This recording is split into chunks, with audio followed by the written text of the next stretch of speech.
Good morning, everyone. Good morning. Nice to see you all. How you doing?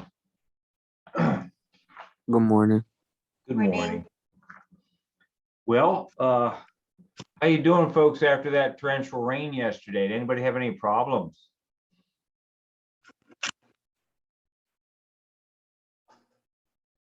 Okay, well, Our backyard flooded.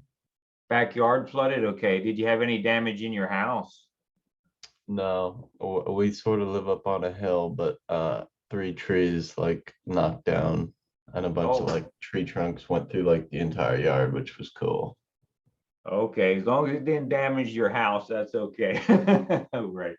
So, yeah, well, I hope everyone's okay. I have already received word from another student that they did have some problems, and unfortunately their computer they used to take the courses was damaged by the flood. So it is creating some challenges for us. So please, reach out to me if you do have a personal concern associated with the flooding. We'll work together on that.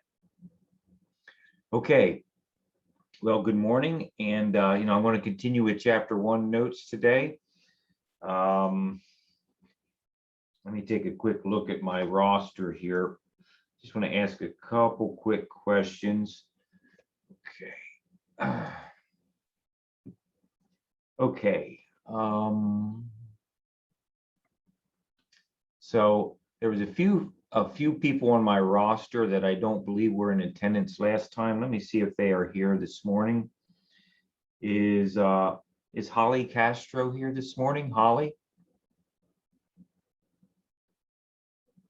Okay. How about Jayana Fry? Is Jayana Fry here? Okay. How about Danielle Potts? Is Danielle here? Danielle, I see you on my list. Danielle, Yes, sir, I'm please. here. Okay, great. Danielle, were you at the first class on Tuesday? No, sir, I was not. Okay, all right. Nice to see you. Welcome to class. Okay. All right, I think that's everything. So there was a lot of information thrown your way on Tuesday. I know it was very tiring by the end of the morning. Is there any problems or concerns or questions you'd like to ask right now?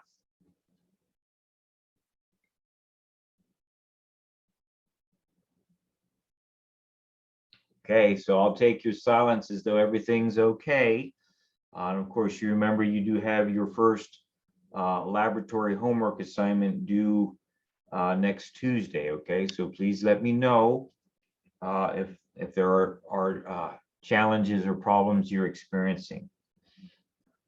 Okay, gang, let's get back into chapter 1. We're going to spend today finishing chapter 1 so we can start chapter 2 after Labor Day. And before I forget, let me wish you a happy Labor Day weekend.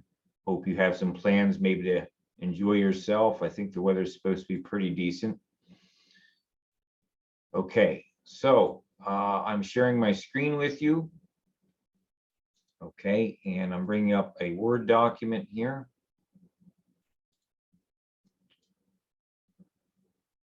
Okay, here we go. So last time we were talking about how matter is organized from very small things to very large things. And what I plan to talk about here this morning, at least for a significant amount of time, is homeostasis. You will see, if you've already started reading chapter 1, maybe you finished it, I hope so, that there are a lot of topics in chapter 1.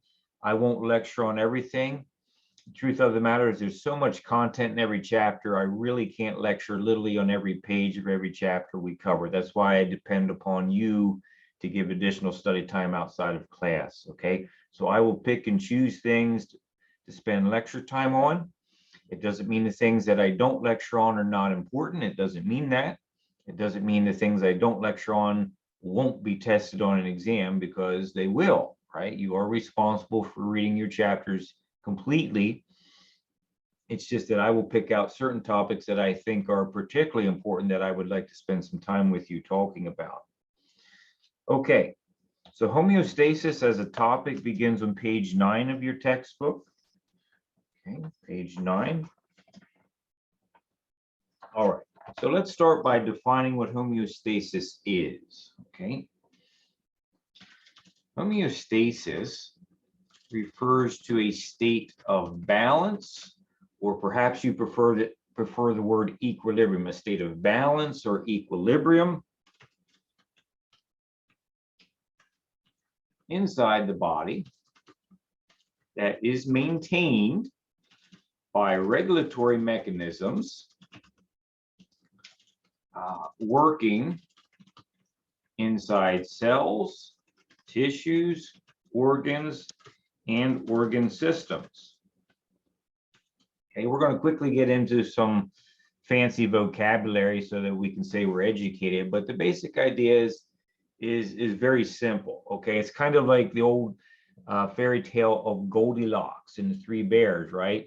In the fairy tale, Goldilocks comes across some porridge or some soup, right? And so the idea is the porridge too hot or is it too cold? You know, if we're going to eat some porridge, we don't want it to be too hot. We don't want it to be too cold. If the porridge is too hot, well, then we want to make it cooler so it's more comfortable to eat. If the porridge is too cold, well, we want to warm it up a little bit so it's more enjoyable to eat, right?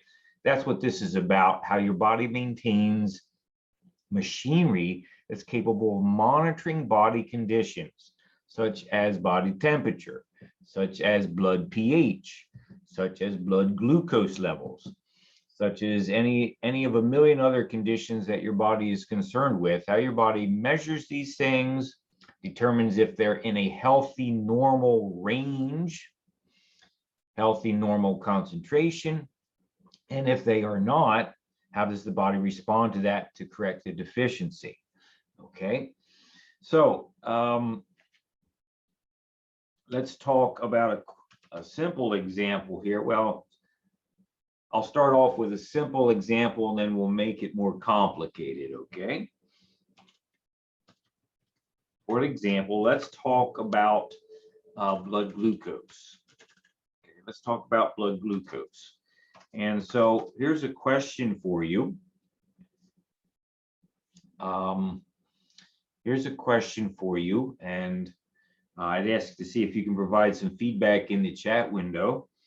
But I'm going to put the question in your notes at this time. What is healthy? And by healthy, I mean normal. And by normal, I mean homeostatically balanced resting blood sugar. So in other words, you just, hopefully you got some sleep last night. So you were sleeping for 7-8 hours, whatever it might be. During that period of time, you weren't eating any food. You were fasting while you were asleep. So in the morning when you wake up, what should your resting, or I will put in parentheses, fasting blood sugar be? Okay. All right. All right. So we're getting some good ideas here, some good answers. I'm getting some numbers and some ranges, right? Since when we talk about medical statistics, we're talking about a population or a sample of human beings. Okay, we're all going to have slightly different blood pressure, slightly different body temperature, slightly different blood glucose levels. So indeed, what is the average healthy, normal, homeostatically balanced resting blood sugar? And most of you are giving me numbers in the chat window that make a lot of sense.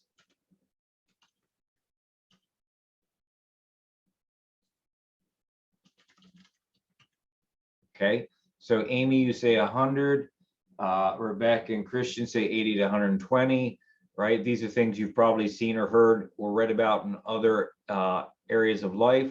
Lauren, you mentioned 70 to 110. And you're all in that same window of correctness. And depending on what medical reference you consult, you might get a slightly different value. Okay. Of the numbers I see in the chat window, I like Lauren's answer the best because she has not ignored units. She has not ignored units, okay? And so let's write this down. Okay, let's write this down. It would be 70 to 110.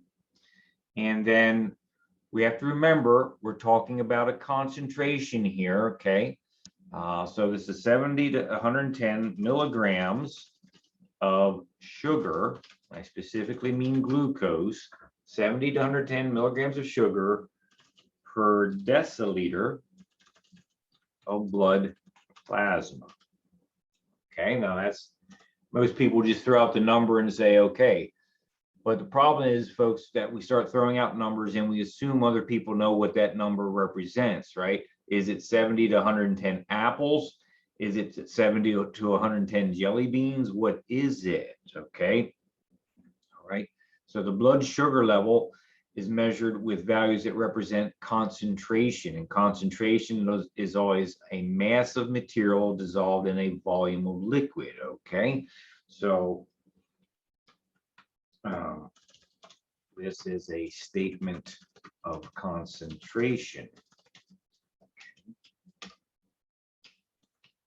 Concentration refers to a mass of material dissolved in a volume of liquid. Okay, so 70 to 110 milligrams of sugar per deciliter of blood plasma. Okay, deciliter would be 1/10 of a liter. Okay. Do you have to memorize this sort of thing? Well, no. I mean, if you work in a clinical setting where you're dealing with a lot of diabetic patients, you'll just use it so frequently that it will stick in your mind. Okay. But I do want to point out something in your own textbook, that there is a very nice resource in your own textbook for getting some of these important body parameters and finding out the reference value. In other words, what is considered normal. Okay. So I'm going to ask a question and see who can find it first. Okay.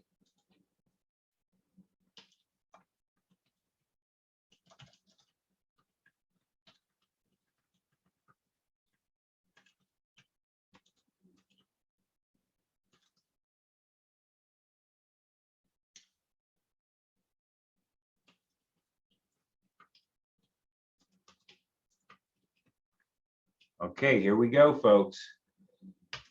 In Appendix C of your textbook, what is the reference value for total iron in the serum in males?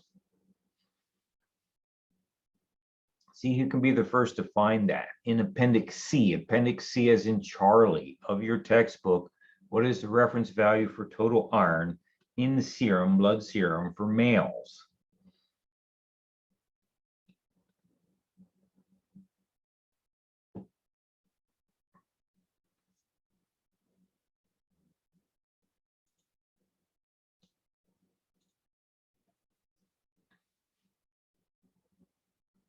Who's going to stumble upon it first?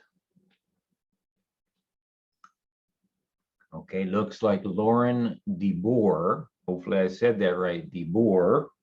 Lauren DeBoer has it up there at 80 to 180 micrograms per deciliter. Excellent, Tony. Good job. Okay, folks, that's, you know, it doesn't matter what this particular thing is. I'm simply pointing out that I want you to know that in your textbook, there's this Appendix C, and you can reference it when you want to know certain body parameters and their reference ranges. Okay, so Appendix C could be helpful in the future when you're working through the course.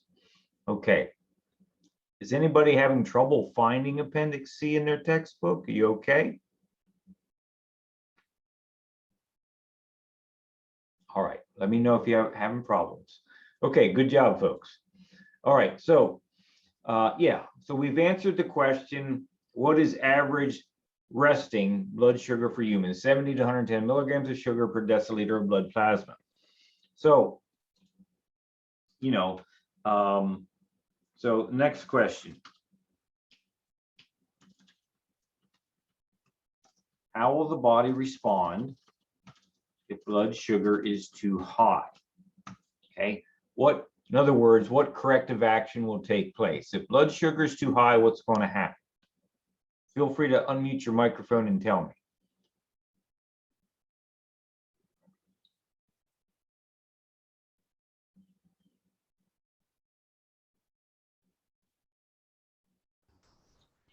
If your sugar is too high, your body will make you urinate more and try and drink more to flush out the glucose. And also your body will produce more insulin. Okay. Okay, Christian, thank you. You said some good stuff there. And you know, the answer is there's a lot of complicated things that happen, and we're not going to get into an endocrinology lecture this morning. Okay. Thank you, Lauren, for your comment on the chat window. What I'm really trying to get is, and perhaps I should word my question differently, how will the body respond? And I'll put in parentheses, take corrective action if blood sugar is too high. And what I was fishing for with that is, well, the body's going to release some insulin, okay? Insulin is released, insulin gets into the bloodstream, insulin then triggers a series of events in the liver and in skeletal muscle fiber to draw sugar out of the bloodstream into those tissues, into those cells, and that lowers the blood sugar, right? Okay. Next question. How will the body respond? And by that I mean take corrective action if blood sugar is too low. What will happen if it's too low, folks? I mean, how will the body try to solve that problem?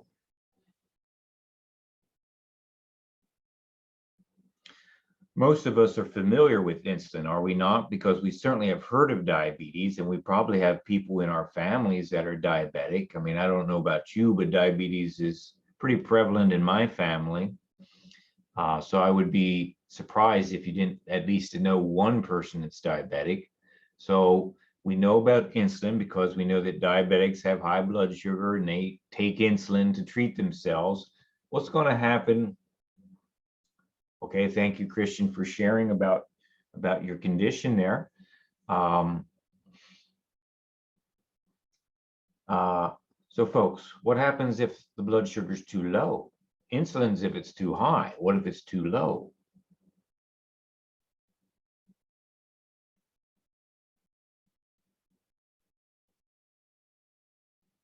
Okay, so Rebecca made some comments in the chat window. Increased heart rate, weakness, hunger, and sweating. That's true. You're going to experience those kinds of symptoms. That's true. You might even pass out. However, I'm asking about, you know, the hormone that's released here to try to correct this.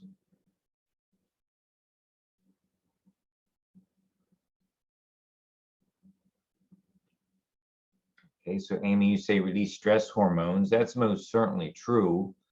Okay, so maybe you haven't encountered this one yet in your life. Okay, folks, you know, and again, this is not really an endocrinology lecture, but I'm using this topic to get us thinking about homeostasis. Okay, if the blood sugar is too high, the pancreas releases insulin, correct? If the blood sugar is too low, there's an alternative hormone that's released from the pancreas, and it's called glucagon. Glucagon, okay?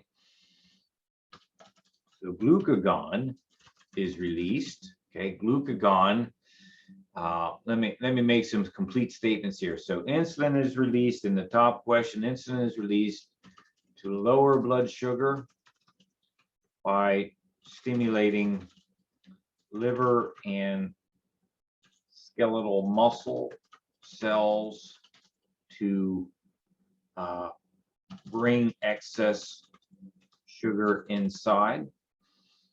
And for the second question, glucagon is released, which stimulates liver and skeletal muscle cells to convert stored glucose.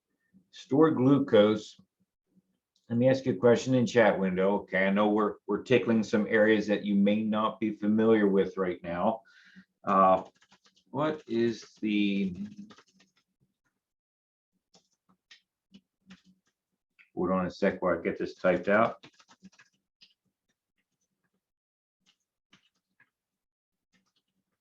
There we go. What is the name of stored, meaning polymerized glucose inside your cells?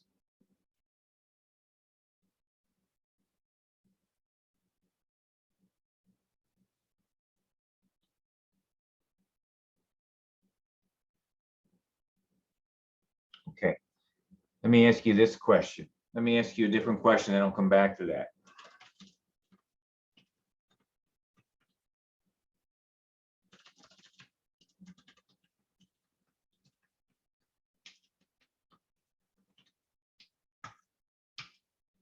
What is the name of the main storage polysaccharide in plants?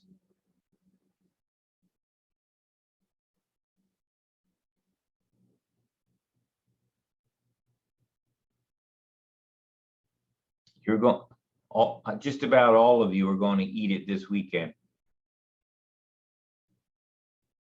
Because I bet many of you are going to eat French fries this weekend. Starch, yes. Starch is the primary storage polysaccharide in plants. Well, guess what? Animals don't store starch. They store a chemical cousin of starch, which is the answer to my first question, called glycogen. Glycogen. Okay, this is going to come up in your reading of chapter 2, right? It's not in chapter 1. It's going to come up in chapter 2, but we're just tickling you right now. Okay, so the answer to the second question, glucagon is released, which stimulates liver and skeletal muscle cells to convert stored glucose, glycogen, back to individual glucose molecules that are dumped into the bloodstream. Okay. All right. Okay, folks. So we're about to get a little more technical with things at this point. So let me just give one more generic scenario to make sure you're okay with the basic idea of the topic of homeostasis. Okay. Particularly in the summertime when you're outside working in the yard or whatever you might be doing, exercising, if you overheat, what's your body going to do? Okay, you're going to sweat, right? You're going to sweat to release heat to cool your body. In the wintertime, if you're outside and it's snowing and it's really cold, you get chilly, what does your body do? Okay, Lauren, Rebecca, okay, Tony, good. Okay, you shiver, right? So that's the idea here. If the porridge is too cold, we got to respond. If the porridge is too hot, we got to respond. So let's put some formal language on this. Okay. If we're going to talk about homeostasis, we have got to talk about feedback systems. Okay, so let me get the page number for you here.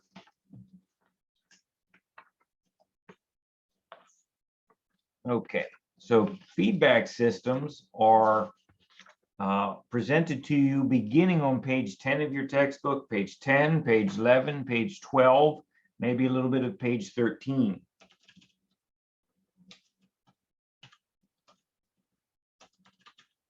Okay, so feedback systems, what is a feedback system? A feedback system in the human body refers to all the components. And I don't want to get overly verbose here, but when I say components, once again, I'm talking about, okay, I'm talking about cells, tissues, organs, and organ systems, okay, the machinery of the body.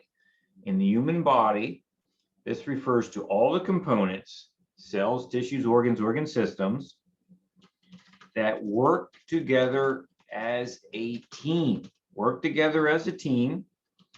to monitor a body condition. Okay, again, that body condition could be temperature, it could be blood pH, It could be any of the reference ranges in Appendix C, Appendix Charlie at the back of your book. Okay. Total iron in the blood, etc., etc., etc. Okay. Monitor a body condition and which take corrective action to restore that condition to its proper homeostatically normal range if it becomes disturbed or abnormal.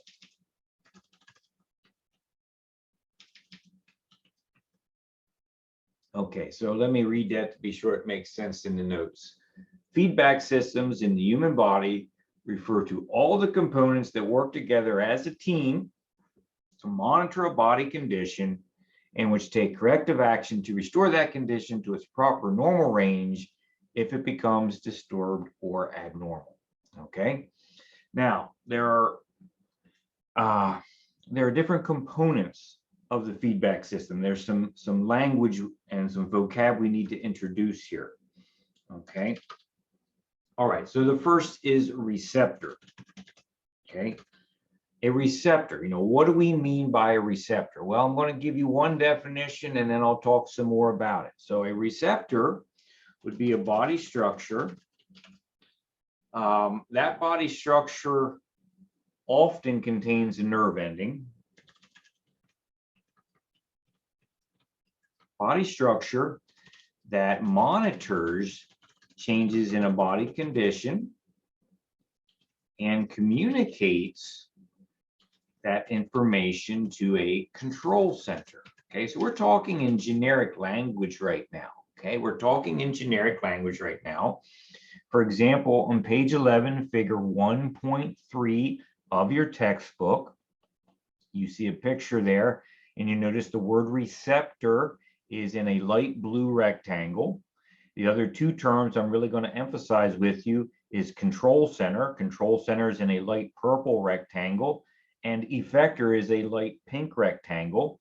And just that, as you turn the page to page 12, you see some examples of things, figure 1.4, figure 1.5. And again, you're going to notice this terminology of receptors, control center, and effectors. It's a way to think about how the body maintains homeostasis. Okay, so a receptor is a body structure that monitors a change in a body condition and communicates that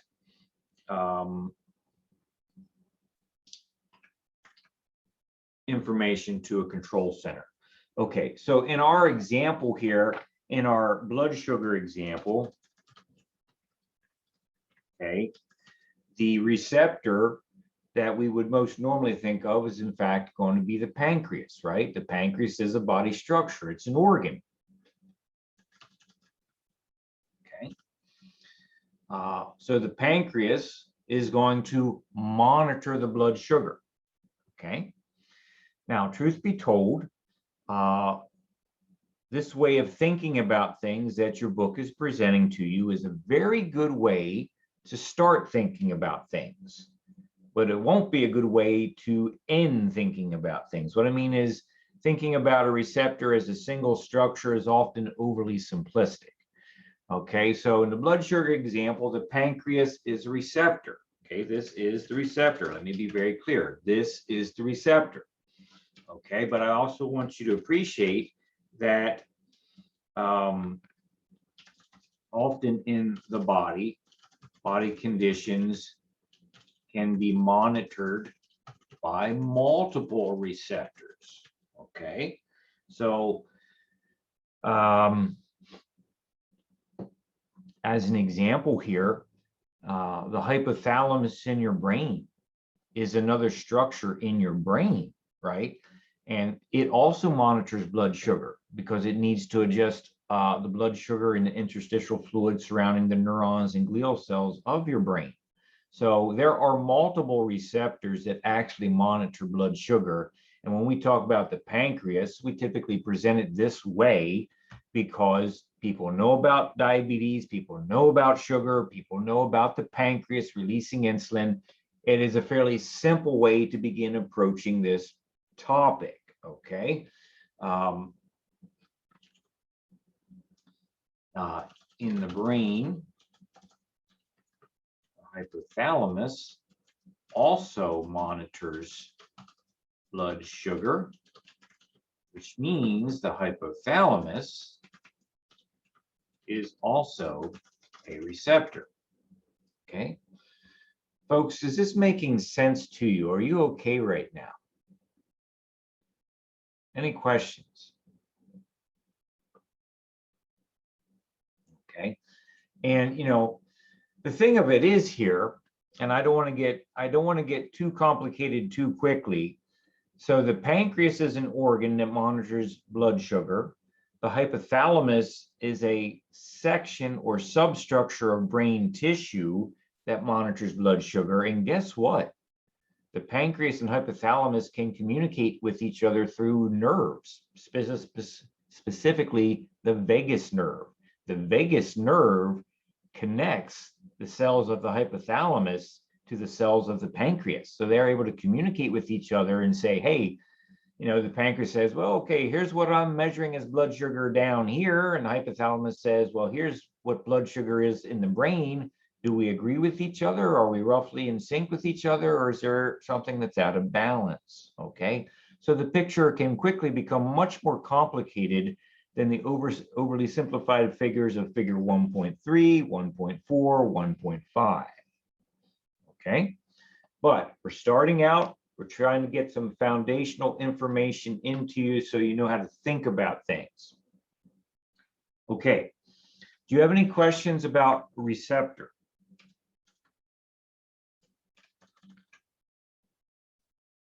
All right, so there's some other things I want to present, another idea I want to present to you here, okay?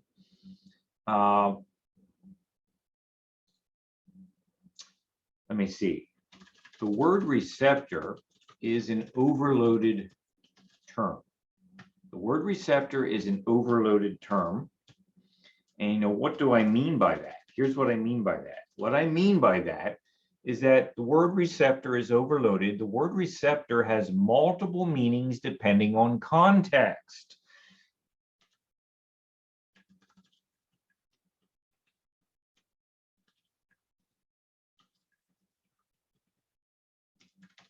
Okay, so let me give you just a silly example in the chat window. So hold on.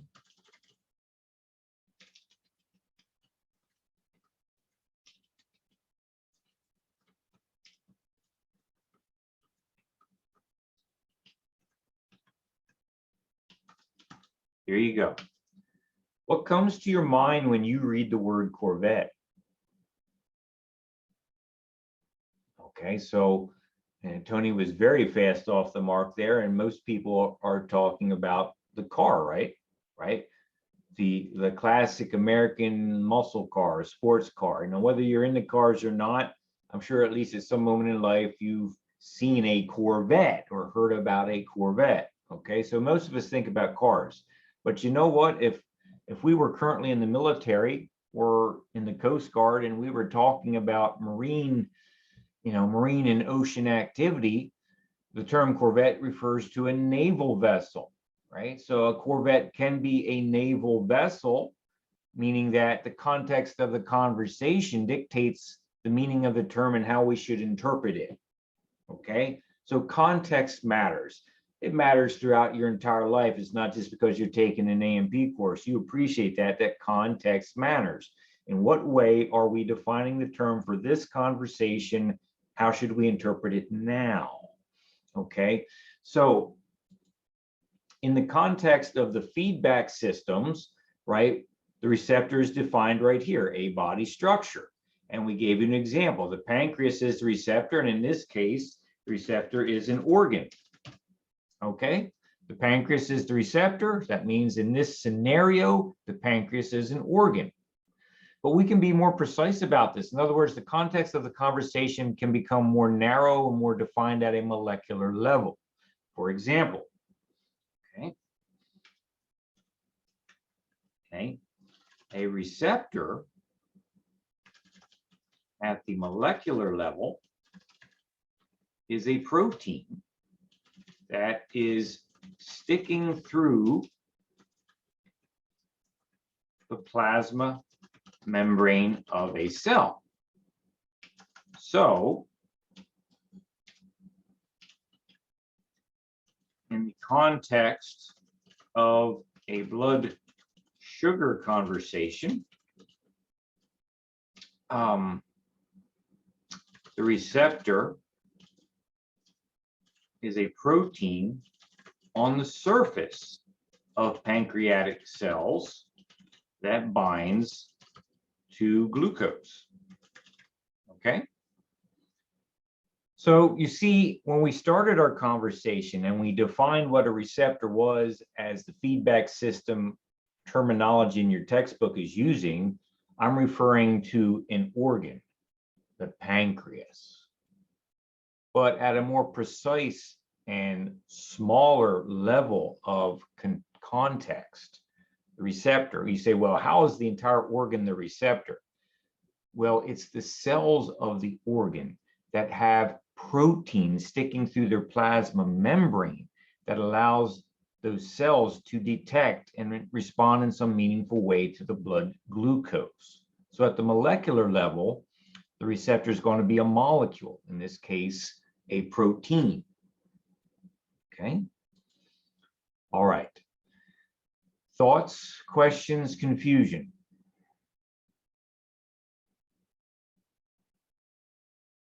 Okay, one more thing about receptor. Okay.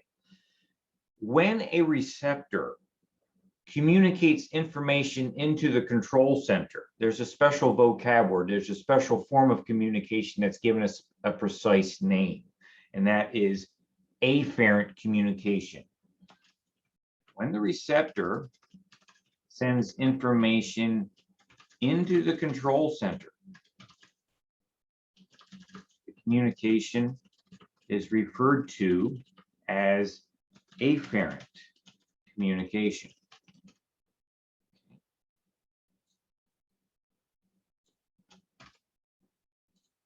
All right. So be careful with this, because very quickly we're going to contrast this with an alternative form of communication, which is different, but it's close. The word we use for it is close to afferent, so it can get confusing. Okay. So any questions before we continue?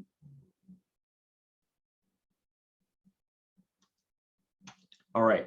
Next. So we talked about the receptor being a body structure, and the most simplistic, overly general way we can talk about it this time with the blood sugar is that the pancreas organ is the receptor. It monitors the blood sugar. Okay. So next, we talked about the receptor communicating into a control center. A control center. Okay. This is a body structure. And I'll be honest with you here, this body structure is often, but not always, the brain.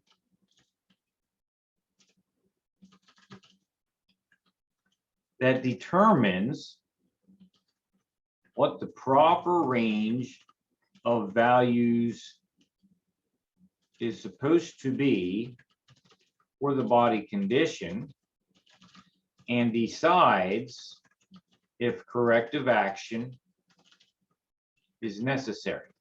Decides if corrective action is necessary. Okay. All right. So in our blood sugar example,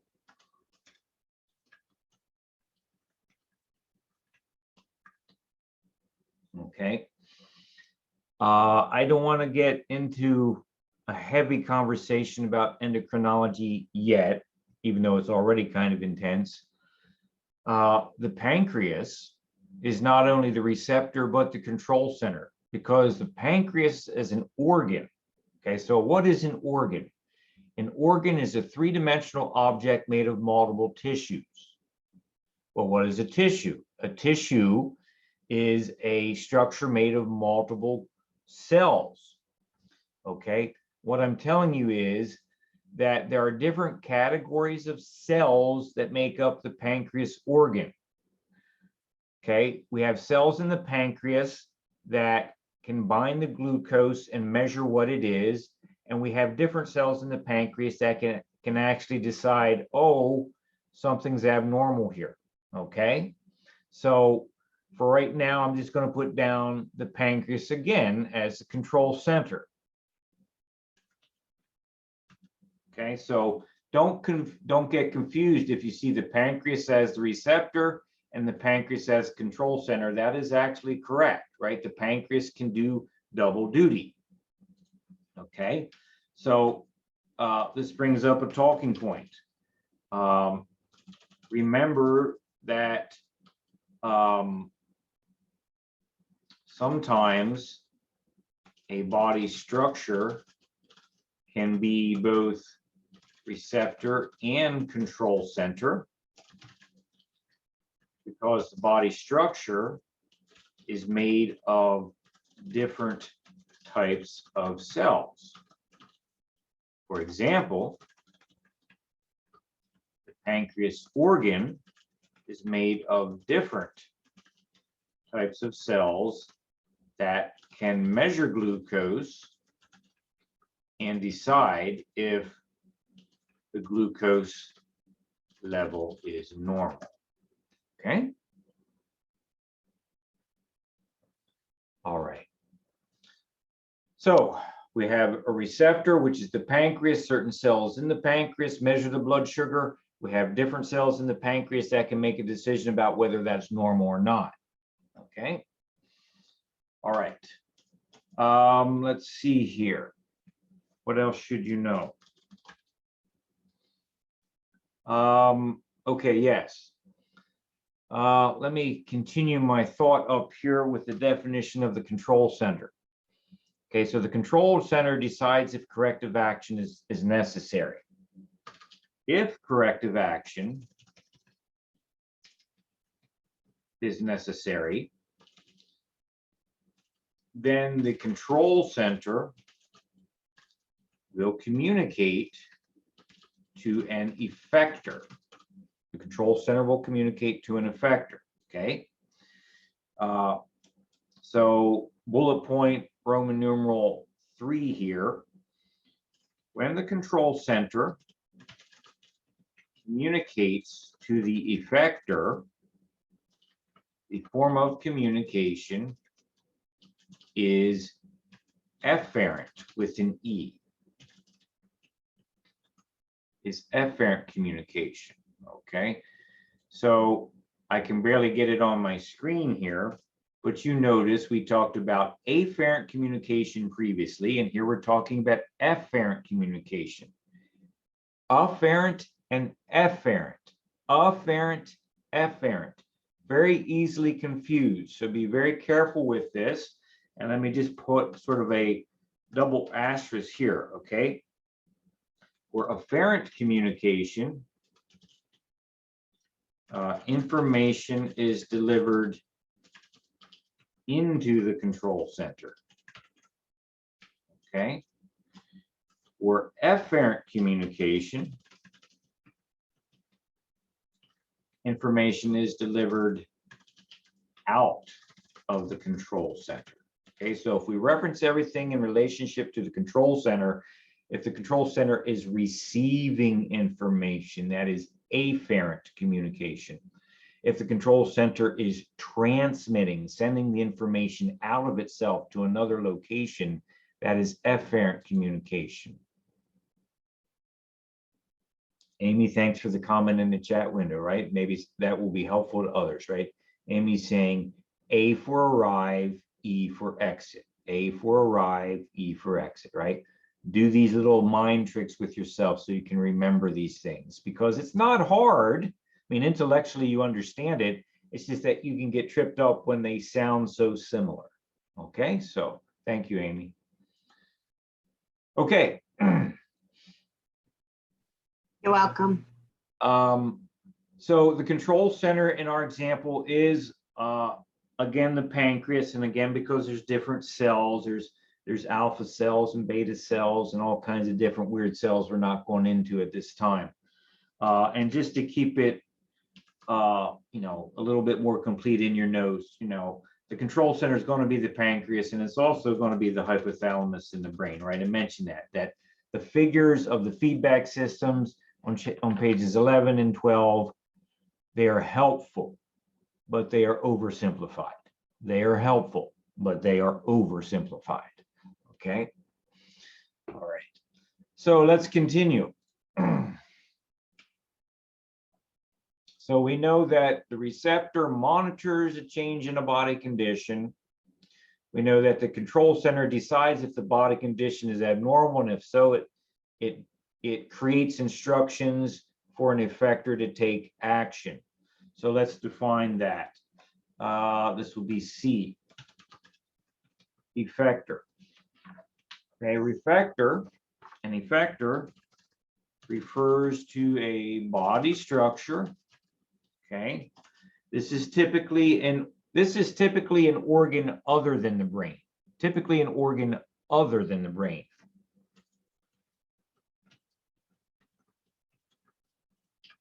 Okay, that receives information from the control center and takes corrective action to restore homeostasis. Okay, so in our blood sugar example here, okay, we could go a couple of different ways with this. So let's say where we have high blood sugar, okay, where we have high blood sugar, we've already stated it. What happens? The pancreas releases insulin, and then what responds to the insulin? The effector responds to the insulin. The effector that responds to insulin is most normally the liver organ, the liver and skeletal muscle cells up throughout your body. Okay, so in this case, the effector is going to be the liver and skeletal muscle cells, which respond to insulin. Okay, which respond to insulin. Okay, and if the liver and skeletal muscle cells do their job properly, we end up lowering our blood sugar. Okay, lowering our blood sugar. Okay. All right. So, folks, you see, are you okay with this? Are you comfortable? So let's make a quick table here. Let's give some examples of homeostasis and feedback systems in table form. Okay, so in other words, rather than being overly verbose, rather than being overly wordy, what I want to do is try to simplify our thinking here. So stimulus, the condition being monitored, the receptor, the control center, and the effector. Okay, so let's take a look at this and see what we can do.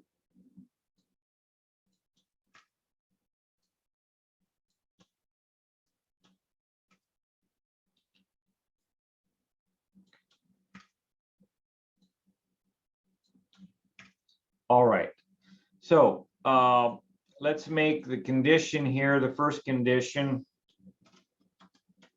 being monitored, let's make it blood sugar. And I'm going to say that a stimulus here is going to be candy, right? So you're eating some candy. Obviously, candy has a lot of sugar in it. So, you know, what are we going to do? We're going to elevate our blood sugar. In this scenario, you know, what's going to happen? Well, the pancreas is going to detect the elevation in blood sugar. Cells of the pancreas are also going to decide that something is out of homeostatically normal ranges. Let me push this out a little further. The pancreas is going to release insulin, right? And the liver and skeletal muscle. Okay, I don't want to go, I'm going to put SM for skeletal muscle because I don't want to roll off my line here. Okay. Same idea here. Blood sugar. Okay. The stimulus could be fasting. In other words, you're sleeping overnight, so your blood sugar drops. Okay. Yeah, I can't get too wordy here because it'll throw the organization off. So blood sugar drops, pancreas is the receptor. Other cells make a decision about things. We release glucagon. And again, the liver and skeletal muscle, SM, skeletal muscle, will respond. Okay, so that's been the topic of our conversation here. Okay. Let me give a different topic here. Let's do the body condition of blood pressure. Okay. Be nice if I could have more space, but I can't. Okay, sorry. So blood pressure let's do the condition that we think about, which is, high blood pressure. So, let's say that you're eating a high salt diet. So salt intake. High salt is going to lead to an elevation in blood pressure. What is the receptor in this case? There are receptors, okay, which are cells that line blood vessels of your body that have proteins that change shape in response to changes in pressure. They're known as baroreceptors. Baroreceptors,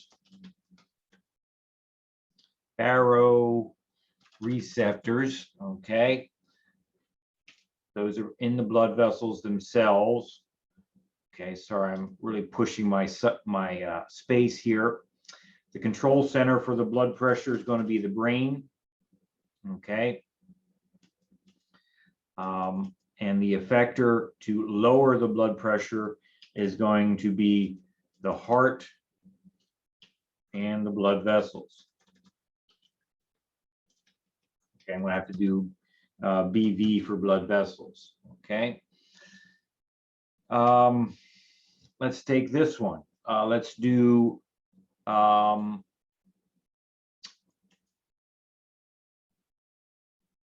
this one.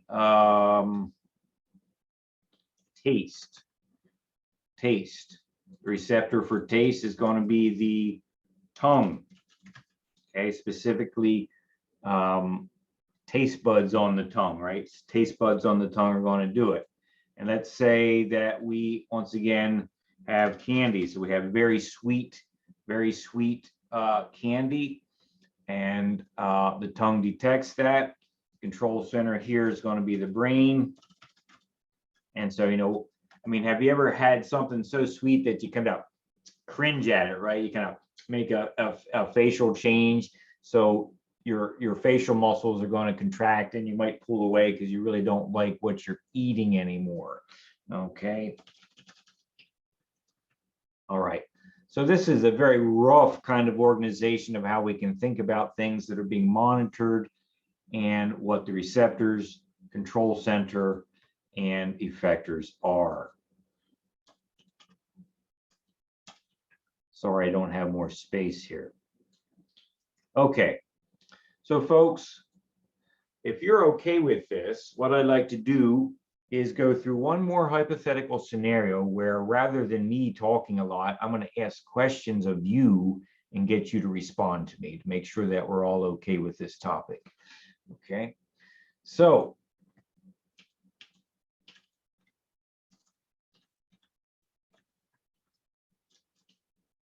hypothetical scenario, considering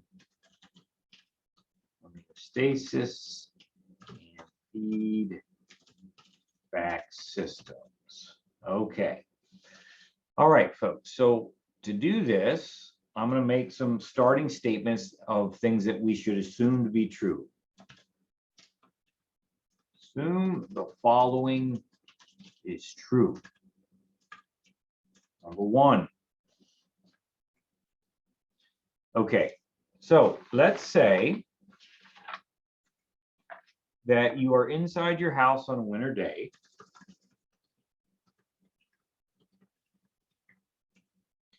Number two, let's say that you notice the mailman delivering mail by looking through your window. You're looking out your window and you notice the mail has been delivered.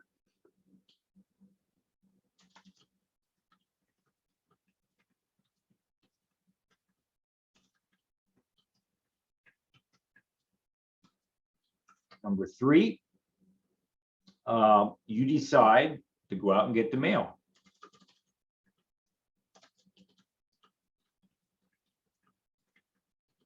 And I will say you decide to run out without putting on a jacket. You decide to go out, get the mail without putting on a jacket.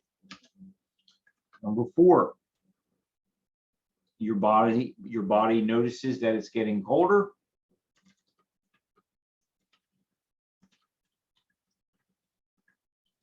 And begins to shiver. Okay, so this is our starting point for our hypothetical conversation. Okay, so I'm going to ask some questions, and I'm just going to use my roster here to randomly select some folks to participate here. Okay, so don't be shy, don't be nervous, and also don't be afraid to be wrong. It's okay. This is a friendly environment. It's okay to be wrong. I just want you to try. Okay, I just want you to try. So let's see here. Okay, so my first question is this. I'm going to type the questions into the notes. I'm going to ask that you all be thinking about what the answer should be. It's okay, Sarah, I see your comment. And but I'm gonna ask a specific person to please unmute your microphone and do your best to answer the question. So here is our first question with our hypothetical scenario. What body condition is being monitored? What body condition is being monitored?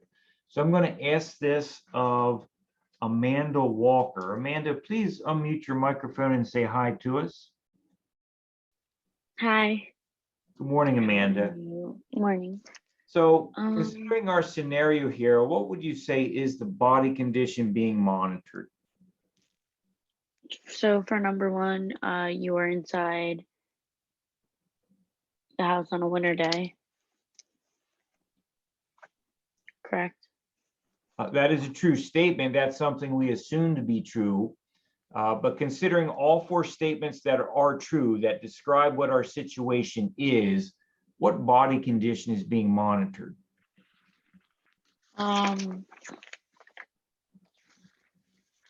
One second. Well, it wouldn't be blood pressure or like blood sugar taste. I'm not too sure. It would have to be. Could it be something to do with your body temperature?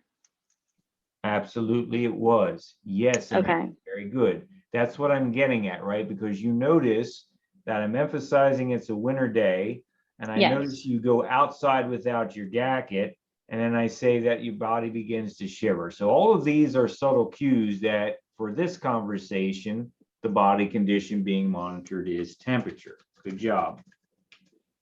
Thank you. Okay. So second question. What stimulus created the change in body temperature? Okay, so let's ask this of Danielle Folks. Danielle, please unmute and say hi. Hello. Good morning. Danielle, what do you think? What is the stimulus that created the change in our body temperature?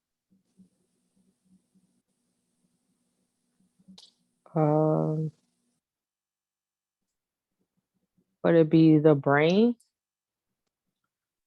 Okay, that's an interesting answer. It would not be the brain. Typically, and particularly in our example, it's going to be something that's external to the body here. So what is external to the body, which would change your body temperature?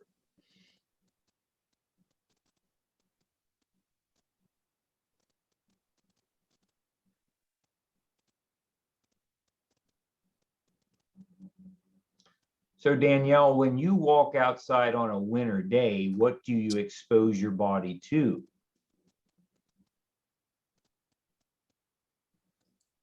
The cold. The cold air, right? That's exactly it. That's the stimulus. The cold air is the thing that's going to make you cold. Okay. Does that make Okay. sense? Yes. Okay. So the cold air is the stimulus. Okay. Question 3. What is the receptor in our example? Okay. What is receptor in our example? And let's see here. Okay, I'm going to ask Carissa Adams. Carissa, please unmute and say hi.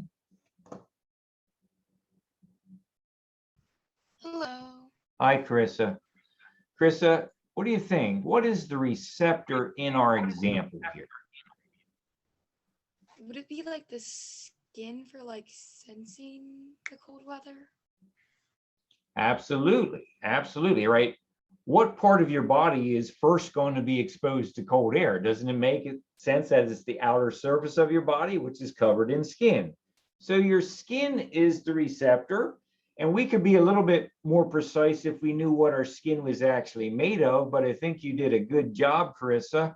It's really going to be nerve endings that are embedded in the fabric of our skin, okay? Our skin also is innervated. There are nerve endings that go out to the surface, and you can detect things in the environment. So the nerve endings in the skin are the receptor. Good job.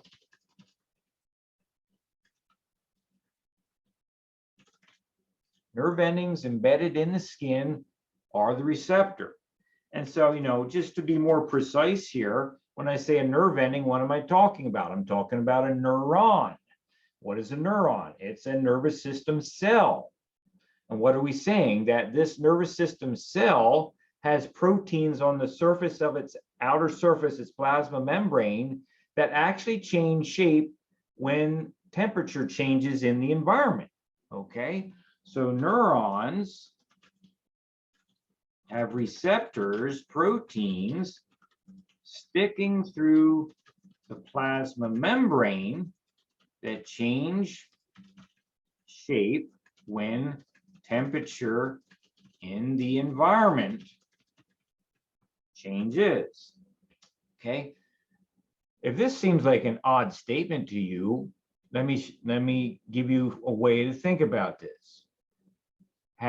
Do any of you live in a home or have ever been in a home, maybe your grandparents' home, where there was a door that was hard to open in the summertime versus the wintertime?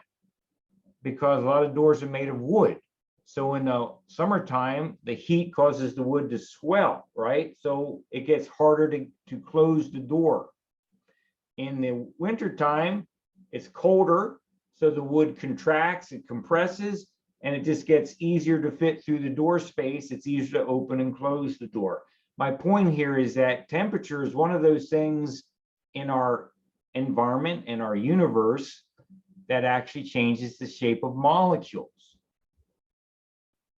Okay, so nerve endings embedded in the skin are the receptors. Question 4, what is the control center? Okay, so I'm going to give this one to Walter. Walter, please say hi to us. Good morning, everyone.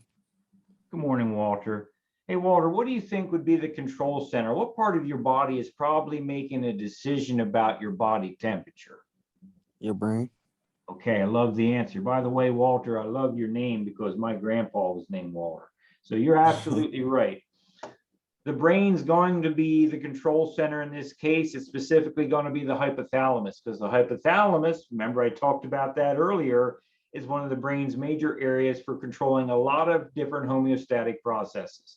So the brain. Awesome. All right, let's continue here. I'm gonna try to get this done today so we're all set for chapter 2 next week. Question 5. Did the skin nerve endings use afferent or efferent communication to quote unquote talk to the brain? Okay. Rebecca Panabaker. Rebecca, please say hi to us. Hello. Hi, Rebecca. Rebecca, what do you say here from the notes we've taken? Would you expect that this is afferent or efferent communication? I'm going to say afferent. Please, Afferent, sorry. please give me the first 3 letters of the word. AFF. Okay, right. I thought I heard efferent the first time. I'm not too sure, but you're right. It would in fact be afferent. That's right. Good job. Afferent communication. Question 6. Okay. In our example here, what is the effector? Okay. Russell Williams. Russell, please say hi to us. How's everybody doing? Good morning, Russell. Thanks for being here. Russell, what do you think is going to be the effector in our scenario? What's going to potentially respond to instructions from the brain to take corrective action? I'm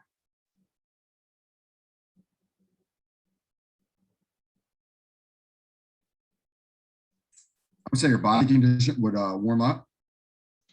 Okay, so yeah, basically what I'm asking you, Russell, is what part of your body's anatomy would be most responsible for creating heat to warm you up? That'd be your heart, pump the blood. More blood.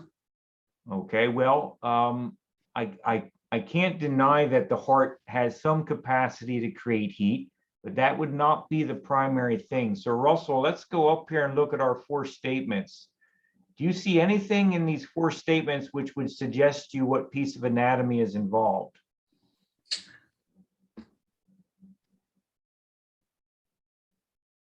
The skin. Well, the skin is our receptor. And in this case, it's not, it is true that you could get some goose pimples, which would conserve heat loss, prevent heat loss. That's true. But let me highlight the line I'm looking at here. How about this one here, Russell?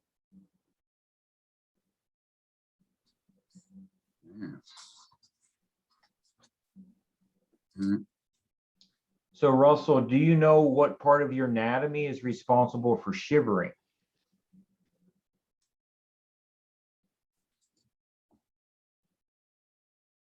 I'm drawing a blank. I'll Okay. take mine. That's okay, Russell. We're here to learn. So thanks for participating today, and I appreciate it. I really do. So as many of you may know, right, shivering is due to a repeated cycle of contraction and relaxation of your skeletal muscle tissue, right? Mhm. So your skeletal muscle tissue is going to be responsible for creating the heat to counteract our bodies getting colder. Thank you, Russell. It's okay. That's why we're here, right? So the effector is going to be skeletal muscle that shivers, okay? Question 7. Question 7. Why did the skeletal muscle begin shivering? So let's see here. Danielle Potts. Danielle, please say hi to us. Hello. Morning, Danielle.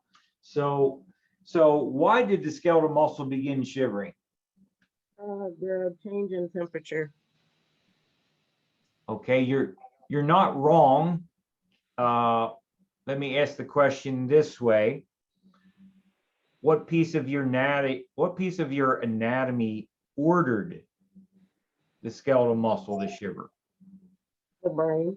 Okay, thank you, Danielle. That's what I'm fishing for. Okay, the skeletal muscle is shivering because the control center told it to. Thanks. Right. Dan. You're welcome.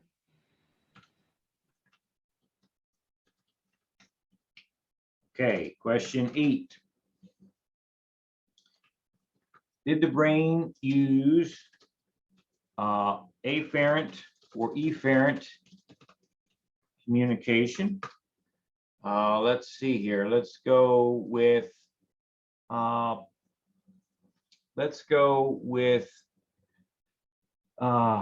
Inez Marrero. Inez, please say hi to us. Hello. Hi, Inez. What do you think, Inez? Is this going to be afferent or efferent communication? Afferent With an A? with an E. Okay, with an E, thank you. Yeah, it's kind of hard to say, and it's kind of even hard to hear with old ears exactly what's being communicated. You're absolutely right. That would be efferent communication. Did the brain use afferent or efferent communication to quote unquote talk to the skeletal muscle? Okay, try to make my questions better. Question 9. Okay, question 9.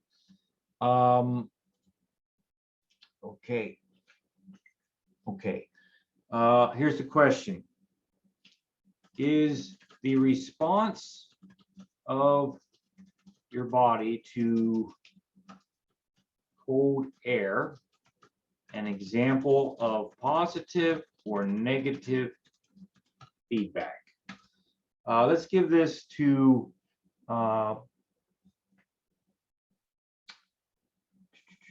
Faylin Wanger. Faylin, please say hi to us. Hi. Hi, Faylin. What do you think? Is this an example of positive or negative feedback? Positive? Why did you say positive? Because your body's trying to like fight the cold, I guess, like trying to help you. Okay, thank you for telling me your reasoning. And you know what? You slipped into a mistake that students often do. Okay, that is not the proper way to process this, but thanks for trying today. The answer is negative feedback. Okay, so how are you going to tell the difference between negative and positive feedback? Here's how you do it. Negative feedback works to reverse the stimulus. So if the stimulus is cold air and the cold air is making us colder, if we have negative feedback, we're trying to make us warmer. The stimulus made us colder. The negative feedback makes us warmer. The shivering makes us warmer.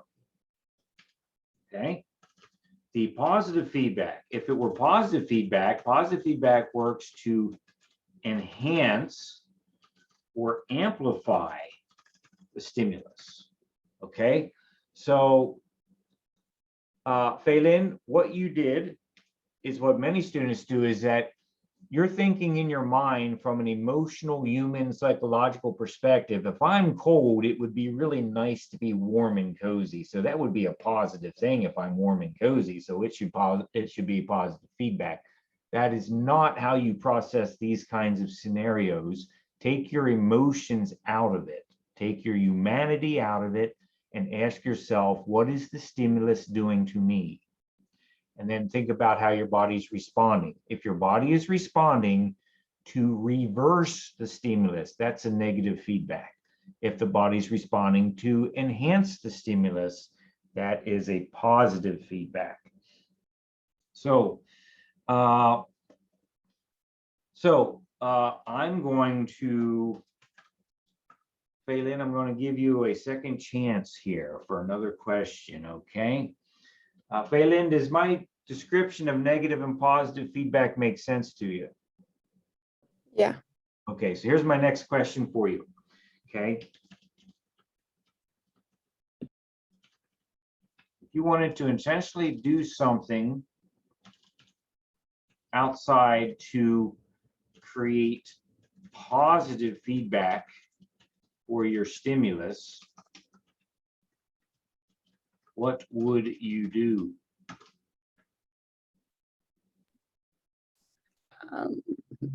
Can like continue to be cold, like you wouldn't go inside or put on a jacket. Okay, so you could stay outside longer. That's true. And I mean, there's many things we could talk about because remember, it's a winter day. So if it's a winter day, Phelan, what might be on the ground? Snow, Okay, so what could you do? like lay in it or something. You jump in the snow, right? You could do that. That's right. Okay.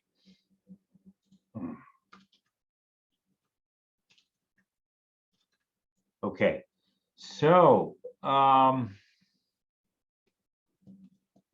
right, I think we're basically out of time, but I feel pretty good with what we got done here. Okay. All right, folks, do you have any questions about homeostasis feedback system? Certainly when you do some of your homework, some of your lab homework, you might encounter some questions about feedback systems. Anything you'd like to ask? Okay, so I will post the recording of this video and the notes to your Wiley Plus website, so you'll have access to that later today. I wish you all a good Labor Day weekend. I sincerely hope you have some fun. And don't forget, though, you do need to complete the laboratory homework that is due next week. Okay, so folks, have a nice time. Stay safe, and I'll see you later.